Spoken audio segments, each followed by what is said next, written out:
Lionel মেসির হ্যাট্রিকের দিনেও অন্যতম বড় শিরোনাম হয়ে দাঁড়িয়েছে তারই করা একটা বিতর্কিত ট্যাকল। আলজেরিয়ার আইসা মান্দির উপরে মেসির সেই স্টার্টস আপ চ্যালেঞ্জটি কি আসলেই লাল কার্ড অথবা অন্তত পক্ষে হলুদ কার্ডের দাবিদার ছিল? প্রশ্ন এখন শুধু রেফারির সিদ্ধান্ত নিয়ে নয়, বরং ফুটবলের অদৃশ্য এক আইকন কালচার নিয়েও। ফুটবলের নিয়ম অনুযায়ী স্টার্টস আপ চ্যালেঞ্জ যা প্রতিপক্ষের চোটের ঝুঁকি বাড়ায় তা সরাসরি লাল কার্ডের অন্তর্ভুক্ত হওয়ার কথা।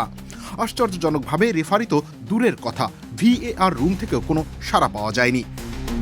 Cool body spray, long lasting fragrance. কেবল একটা ফ্রি কিক দিয়ে ফের খেলা চালু রাখা হলো, যেন তেমন কিছুই হয়নি। মেসি যখন মাঠ মাতাচ্ছেন তখন তার সেই অখেলোয়াড় সুলভ আচরণের দায়মুক্তি কি কেবল রেফারির ভুল সিদ্ধান্ত নাকি অন্য কিছু? এই ঘটনার পেছনে প্রতিপক্ষের নীরবতাও ছিল লক্ষণীয়। ফাউল করার সাথে সাথেই মেসি যেভাবে মান্দির সাথে সৌহার্দ্যপূর্ণ আচরণ করেছেন তাতেই আলজেরিয়ার খেলোয়াড়রা জোরালো কোনো প্রতিবাদ জানাননি। মাঠের খেলায় মেসির মতো কিংবদন্তি খেলোয়াড়ের প্রতি এক ধরনের অলিখিত সম্মান বা প্রভাব কাজ করে, যা অনেক সময় রেফারির নিরপেক্ষ সিদ্ধান্ত বা প্রতিপক্ষ খেলোয়াড়দের উপরেও প্রভাব ফেলতে পারে। সব মিলিয়ে মেসির পারফরমেন্স ছিল অসাধারণ। নিজের শ্রেষ্ঠত্বের প্রমাণ রেখে তিনি হ্যাট্রিক দিয়ে আর্জেন্টিনাকে জয় উপহার দিয়েছেন। তবে দিন শেষে তার এই অনাকাঙ্ক্ষিত ট্যাকলটি সমালোচকদের জন্য একটা বড় রসদ হয়ে থাকল।